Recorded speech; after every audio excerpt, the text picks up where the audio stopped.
ప్రచార సాహిత్య ప్రవీణ విమర్శన భూషణ శ్రీ గుమ్మడూరు సత్యనారాయణ గారు నా సహస్రమాస జీవిత యాత్ర చరిత్ర 45వ భాగం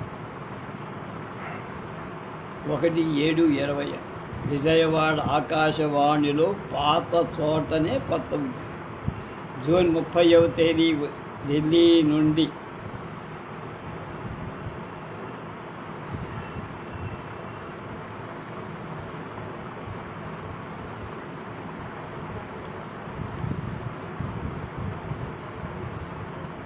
నా ఉద్యోగ నియామక ఉత్తర్వులు పోస్టింగ్ ఆర్డర్స్ వచ్చాయి.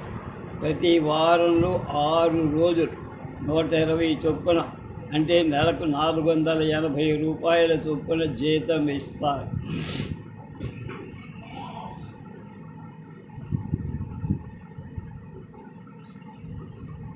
పెన్షన్ ఉండదు. వెంటనే నడి వీధిని పడకుండా ఒక ఆధారం దొరికిందని సంతోషించాను. నా కుమార్తెకు స్థానిక కళాశాలలో BA సీట్ చిన్న కొడుకు 9వ తరగతి, రెండవ కొడుకు రామకృష్ణ విజయవాడలో బెంగళూరులో 250 రూపాయల జీతంపై ఉద్యోగాలు. కానీ అతడు వాటిని ఒప్పుకోవాలి. హైదరాబాద్లోనే ఉద్యోగ ప్రయత్నం చేస్తున్నాడు. నేను ఆకాశవాణి కొలువు నుండి బయటకు వచ్చానని జిల్లాలలో వ్యాపి సన్మాన సభలు ప్రారంభమయ్యాయంటే వీటికో ఏ ప్రభుత్వ ఆంక్షలు లేని స్వేచ్ఛా జీవనికల రచనా రంగంలో పాల్గొనాలి. అనేక సంస్థలు నన్ను కోరుతున్నాయి. దీనితో పత్రికా రచనకు స్వేచ్ఛ వచ్చినట్లయి. పడమటలో పాతూరి నాగభూషణం గారికి గోటేటి జోగిరాజు గారు రాసిన 19 వ్యవసాయ శాస్త్ర గ్రంథాలు హక్కులు చేరు. ఎప్పుడో జోగిరాజు గారు వ్రాసిన గ్రంథాలలోని శాస్త్ర విషయాలు కొన్ని అప్పుడే పాతవై కనుక వాటిని కొత్త విషయాలతో తిరిగి ముద్రించే ప్రయత్నంలో నాగభూషణ నా దగ్గరకు కాయధాన్యాలనే పుస్తకాన్ని సంస్కరించే 14/10/69 నుండి ప్రభ దినపత్రికలో ధారావాహిక శాస్త్ర ప్రచురణ. ఆంధ్రజ్యోతి ఆంధ్రపత్రికలు నన్ను విడిగా వ్యాసాలు వ్రాసి పంపమని ప్రభలో లోగడ నా వ్యాసాలకై ప్రయత్నించి విఫలమై తిరిగి ఇప్పుడు నన్ను గట్టిగా కోరి పండితారాధ్యుల నాగేశ్వరరావు ఇప్పుడు ప్రభ దినపత్రిక వీరికి పూర్వం నీలంరాజు వెంకటేశ్ నార్ల సంపాద వారు కూడా నాకు పరిచయం. అంతకు పూర్వం జ్ఞాపతి నారాయణమూర్తి, అతని సోదరుడే జ్ఞాపతి రాఘవరావు మద్రాసు రేడియోలో పిల్లల కార్యక్రమం బాలానంద సంఘ స్థాపకురాలు.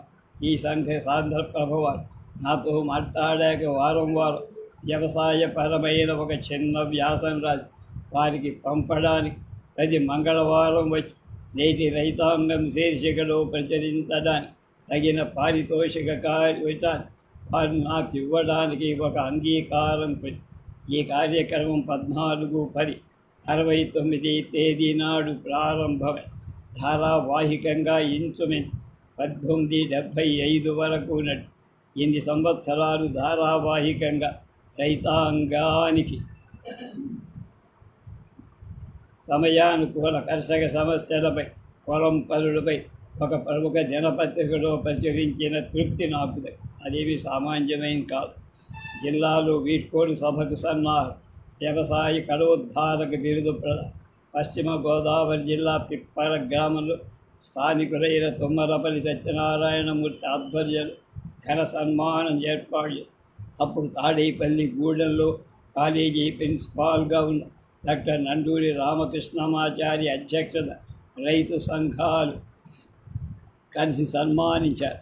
కొందూరు నేత పంచెల శాలువ ఒక పెద్ద పళ్ళెం ఇస్తూ వ్యవసాయ కళోద్ధారక అనే బిరుదు ప్రధానంగా 16/69 అక్కడ సభ జరిగి నేను విజయవాడకు వచ్చింది మొదలు చేసిన వ్యవసాయ విషయాల ప్రసారానికి స్పందించిన కర్షక ప్రజా సందోహ ప్రథమ సత్కారం. మర్నాడు 12వ తేదీ గుంటూరు జిల్లా మంగళగిరి మహిళా సంఘం సన్మానం. నెల్లూరు జిల్లా గూడూరు వద్ద వాకాడులో విద్యాసంస్థల యజమాని నేదురుమల్లి బాలకృష్ణారెడ్డి నన్ను ప్రయాగ నరసింహశాస్త్రి గారిని వాకాడుకు ఆహ్వాని దుశ్శాలువతో సత్కరించి ఒక్కొక్కడికి 116 ఇచ్చారు. చుట్టూ ఖరీదు జరీగల మృదువైన నీలిరంగు దుస్సాలువ చాలా కాలం నాకు ఆనాడు కథలో వాడుకలో ఉంది. కృష్ణా జిల్లా విజయవాడలో క్రైస్తవ ప్రచార సంస్థకు చెందిన సువార్తవాణి దాని యజమాని అయిన సోల్మన్ రాజు నా ప్రచార సామర్థ్యాన్ని ఎలాగైనా ఉపయోగించుకునే తలంపుతో ఉత్తరాఫ్రికాలోని వారి యజమాని వారి ఇండియాకు వచ్చే సమయ మద్రాసులో 1869 వారితో సమావేశపరిచారు. నేను అప్పటి నా అలవాటు ప్రకారం సూటు బూటు వేసుకున్న నుదుట కుంకుమ బొట్టు పెట్టుకుని ఆ యజమాని ప్రచార శాస్త్రంలో నేనెంత ప్రతిభావంతుడైనంత పరంగా నేను వారి సంస్థలో నప్పననుకున్నాను. అంతటితో ఆ వ్యవహారం అయిపోయింది. కపిలేశ్వరపుర ఆహ్వానానికి 1868లో మొదటిసారిగా నన్ను కలిసినప్పుడు నేను పదవీ విరమణ చెయ్యగా వారి సంస్థలు చేరవని తూర్పుగోదావరి జిల్లా కపిలేశ్వరపురం జమీందారు జిల్లా పరిషత్ అధ్యక్షుడు శ్రీ బడుసు ప్రభాకర బుచ్చికృష్ణ సత్యనారాయణరావు గారు ఈ విషయమై నన్ను జ్ఞాపకం చేస్తూలేవు. అంతటి మక్కువ నాపై కనపరిచే సత్యనారాయణరావు గారి సాయమై ఇప్పుడు వచ్చిందని ఊహించి వారి సంస్థలో పనిచేయటానికి నా అంగీకారం చెప్పి విజయవాడలో పువ్వుల మీద చోటని కట్టెలమ్మే వచ్చిన గతి గమనించి ఇక నేను ఆకాశవాణిలో ఉండకూడదనుకున్నా. సర్వరాయ సంస్థలో ఉద్యోగం రావు గారికి రాయగానే శ్రద్ధ తీసుకొని వారి అన్నగారైన చలపతి గారికి రాయగానే ఆయన శ్రద్ధ తీసుకొని నెల్లూరులో ఉన్న వారి షుగర్ ఫ్యాక్టరీ మేనేజర్ పివి నారాయణతో సంప్రదించి నన్ను నెల్లూరు సంస్థలో నియమించారు. చలపతి గారు 3969 తిరిగి మద్రాసు వెళుతూ విజయవాడ స్టేషన్కి వచ్చి తను కలుసుకోమని టెలిగ్రామ్ ఇచ్చి ఆ ప్రకారం వెళ్ళింది. విజయవాడ స్టేషన్లో అక్కడి నుండి నిలిచిన 10 నిమిషాలు ఏవో ప్రసంగాలు యోగక్షేమాలతో గడిపి ఇక రైలు కదిలే వేళ తన వద్దనున్న కవర్ ఒకటి తీసి నాకు అందులో ఏముందో చెప్పాలి. బండికి అది సెలవు తీసుకొని ఇంటికి వచ్చి చూడగా అది నా ఉద్యోగ నియామక విషయం. ఉద్యోగం వెంటనే చేరవ ఎంత హుందాగా గౌరవంగా వారు నా పట్ల వ్యవహరించారు తెలుసుకొని మనస్ఫూర్తిగా కృతజ్ఞతలు. ఆకాశవాణి విజయవాడ సభ్యులు నాకు, నేను వారికి అల్పాహార విందులతో పరస్పర వీడ్కోలు చెప్పుకున్నా. 23/10/69 కాకినాడ చేరి అక్కడే నెల్లూరు సంస్థ ఉద్యోగంలో ప్రవేశించా. నెల్లూరు కాదు చెల్లూరు ఉద్యోగం చెల్లూరు. అక్కడికి 22 మైళ్ళకు అయినా నేనుండేది కాకినాడలోనే దాన్ని గుర్తుకున్నా. దీంతో నాకు ఒక కొత్త జీవితం ప్రారంభం. అంతవరకు ప్రభుత్వ సంస్థలో 37 ఉద్యోగం చేసిన నాకు ఇప్పుడు ఒక ప్రైవేట్ సంస్థలో ఉండాల్సి వచ్చింది. ఉద్యోగ పర్వం ప్రైవేట్ సంస్థలో సర్వరాయసు కాకినాడ జీవితం 70 నుంచి 80. నా జీవితంలో చిన్ననాడు పర్లాకిమిడి తర్వాత ఎక్కువ కావలం ఉన్నది కాకినాడ. ఈ రెంటికి కొంత తేడా. పర్లాకిమిడి రాజమహేంద్ర తనజ నదీ తీరమైతే కాకినాడ సరిగ్గా గోదావరి గట్టునే కాకపోయిన నదీ ప్రభావిత సాగర సమీపమే. కాకినాడలో పర్లాకిమిడిలో మేము పెద్దకున్నది పెద్దయ్య. పర్లాకిమిడిలో మా తండ్రి గారి తన కాలేజీలో ఉద్యోగమిచ్చి మా కుటుంబ పోషణకు ఆధార పురుషులే. పర్లాకిమిడి మహారాజా శ్రీకృష్ణచంద్ర గజపతి నారాయణ వైతే కాకినాడలో ప్రభుత్వ సంస్థల ఉద్యోగం తర్వాత సొంత పారిశ్రామిక సంస్థలు ఉద్యోగమిచ్చి ఆదుకున్నవారు కపిలేశ్వర జమీందారు బడుసు ప్రభాకర బుచ్చికృష్ణ సత్యనారాయణ వారి సోదరుడు. కాకినాడలో నేనున్నది 17, 15.5 ఏళ్ళు. 11 సంవత్సరాలు మద్రాసులో 10 సంవత్సరాలు పెద్ద ఉద్యోగ జీవితం.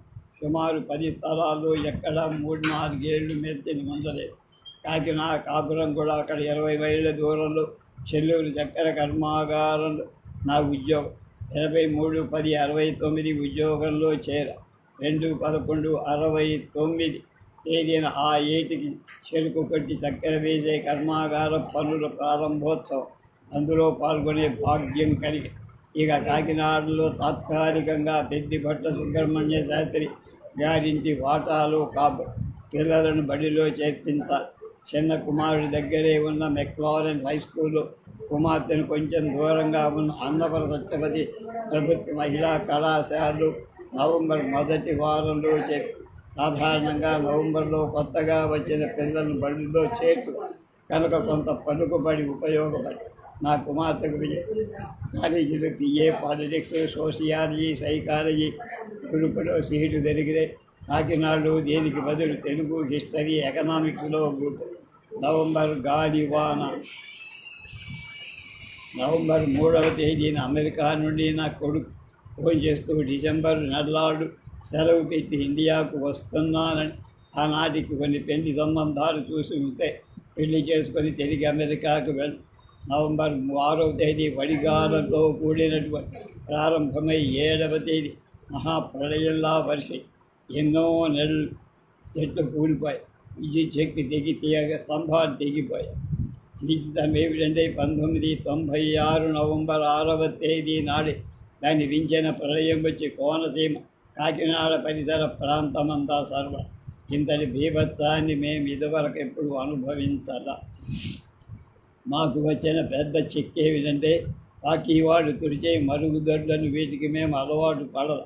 నా చిన్నతనంలో పర్లాకిమిలో ఇటువంటి మరుగుదొడ్లున్న పిల్లలు మాత్రం ఎత్తికి పెట్టిన వల్ల ఇంటికి మారిపోతూ ఉండేవారు. వాళ్ళ కాకినాడ వగర్వాసు ఈ శక్తికి తెచ్చేందుకు అలవాటు పడి మంగరాజు గారింట్లో దిగాడు. మద్యం మంగరాజు అనే వైశ్యుడు కట్టించింది. మధ్యవాడు 4 చాలా పెద్ద గదులున్న ఇంట్లో 3 భాగాలు, మిగిలిన 2 వైశ్యులు. తన వివాహానికి పెద్ద కొడుకు రాక డిసెంబర్ 3వ తేదీకి విశాఖపట్నం విమానాశ్రయం కొడుకు అమెరికా నుండి దిగి వచ్చి కాకినాడ నుండి విశాఖ వెళ్ళాడు. అక్కడ నా బావమరిది ఉన్నారు అన్నాడు. కాకినాడ చేర 4.5 సంవత్సరాలు తిరిగి కలిశాం. నా సంపాదనలో నా భార్య మరణం, ఆకాశవాణి ఉద్యోగం, కాకినాడలో ఒక ప్రైవేట్ ఉద్యోగం వంటి విషయాలు రాత్రి పగలు అనుకోకుండా చెప్పి మా ఉపద్రష్ట వెంకటరామశాస్త్రి హైదరాబాద్ వచ్చారు. తన పెద్ద కుమార్తె నా కొడుకు ఇవ్వాలని అతనికి హైదరాబాదులో మొదటి నాగభూషణ్ శర్మతో జనగామకు వెళ్ళి పెళ్లి చూపులయ్యి అంతా నిశ్చయమై. అంటే ఆనాడు 18/12/60 దగ్గరగా 22/12/69 రాత్రి ముహూర్తం ఉందన్న. సరిగా మధ్యాహ్నం 3వ రోజు నిశ్చయ తాంబూలాలు పుచ్చుకొని హైదరాబాద్ వచ్చేసి నిమిషాల మీద పెళ్ళి. 2 నెలలకు కోడలి అమెరికా ప్రయాణం. మర్నాడే కాకినాడ వచ్చా. దగ్గర బంధువులు టెలిగ్రామ్ ఇచ్చా. పనులన్నీ నిమిషాల మీద జరిగాయి. శుభరేఖ కూడా వచ్చింది. సౌమ్యనామ సంవత్సర మార్గశిర మాస శుద్ధ చతుర్థి సోమవారం 22/12/69 రాత్రి 8:30 మృగశిర నక్షత్రయుక్త కర్కాటక లగ్న. ఉపద్రష్ట వెంకటరామ శాస్త్రి గారి జ్యేష్ఠవతిగా కనకదుర్గను నా జ్యేష్ఠ కుమారుడు నరసింహశాస్త్రికి జనగాంలో వివాహం జరిగి పెళ్లి తర్వాత అందరూ కాకినాడ వచ్చి నా కుమారుడికి 29/12/69 నాడు న్యూయార్క్లో ఉండాలి. తన భార్యతో మేమంతా కలిసి మద్రాసు వెళ్ళి 28వ తేదీ విమానంలో నా కుక్క కొడుకు అమెరికా వెళ్ళాడు. తర్వాత కోడలను అమెరికా పంపే ఏర్పాట్లలో ఉన్న 1970 ఫిబ్రవరిలో కోడల్ని ఒంటరిగా అమెరికా పంపి క్షేమంగా ఆమె తమ పేరు మీద అమెరికాలో నా మనమరాలి జనం ఏడా తిరగకుండా పెళ్లి కూతుళ్ళు తల్లైన సందర్భాలను 1969 డిసెంబర్ నెలలో వివాహాలు. 70 ఫిబ్రవరిలో కాపురానికి వెళ్ళి పెద్ద కోడలు కనకదుర్గకు 18/12/70 కుమార్తె. అప్పుడు అమెరికా మిడిల్ టౌన్లో నా కొడుకు భార్యతో ఉన్నాడు. 17వ తేదీ అర్ధరాత్రి 19వ తెల్లారుజాము 2:20 వాళ్ళకి పుత్రిక జన్మించింది.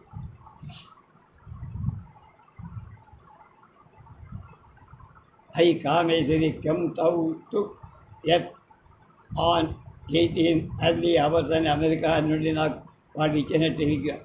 అమెరికాలో పుట్టకతోనే నామకరణం చెయ్యాలి.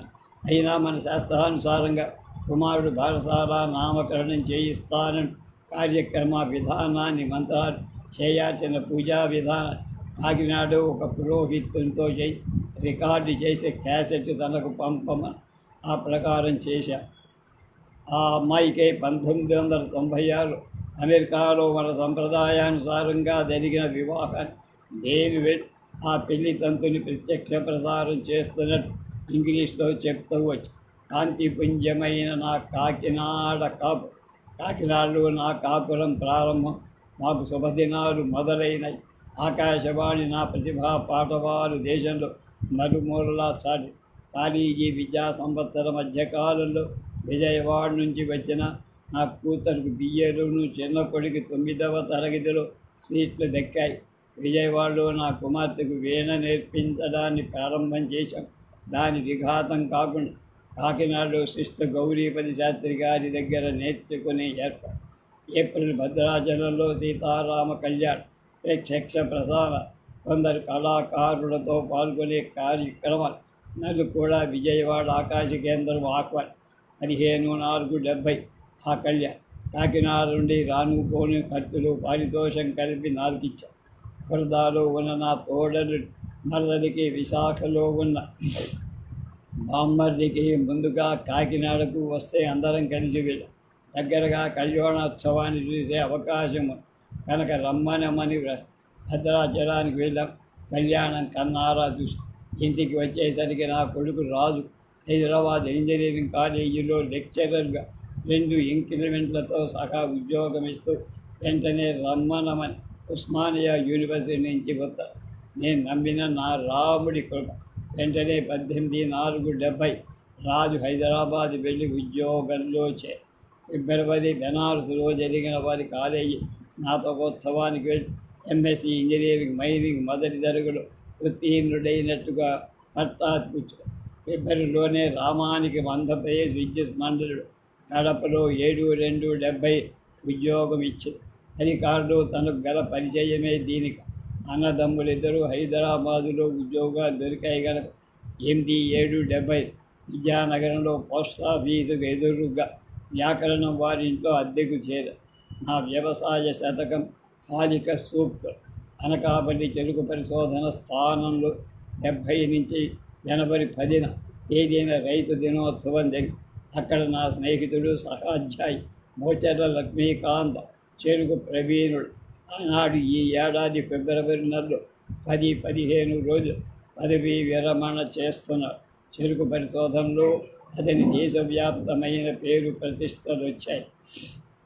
విశ్వవిద్యాలయ ఉపాధ్యక్షుడు ఓ పుల్లారెడ్డి గారు ముఖ్య. ఎందరో ఘనత వహించిన ఉద్యోగులు, రైతులు, చక్కెర కర్మాగారు పుల్లారెడ్డి గారు ఆవిష్కరించారు. తర్వాత హారిక సూక్తుల గురించి కొంత చెప్పారు. వ్యవసాయ శాస్త్ర ప్రచార విధానాలు నా అనుభవానికి అక్షర రూపమిచ్చే ప్రధాన కార్యకర్త. ఈనాడు వ్యవసాయం ఎక్కువగా సామెతలు, పెద్దల అనుభవాన్ని మాత్రం ఆధారం చేసుకొని రైతాంగం నడిపే వృత్తిగా అధునాతన శాస్త్ర విజ్ఞానం